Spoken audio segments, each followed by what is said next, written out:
Сәлем достым, сенімен бірге бүгін мен Талшын Нұрланов және де мен сіздерге бірдеңе айтып кетейін.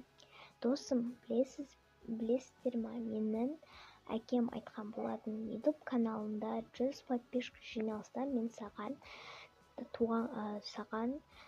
штатив алып берем деді. Мен штативті қатты жақсы көремін, себебі менің контенттерім үшін өте қатты қажет. Сол себепті мені тез 100 оқырманға жеткізіп тастайық, 100 подписчикке жеткізіп, 100 подқа жеткізіп тастайық. Менің көптеген армандарым бар.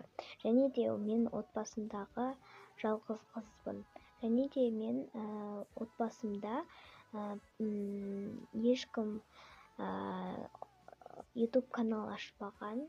Мен өзім YouTube канал ашып отырмын. Сол себепті мені қолдап кетулеріңізді қалаймын.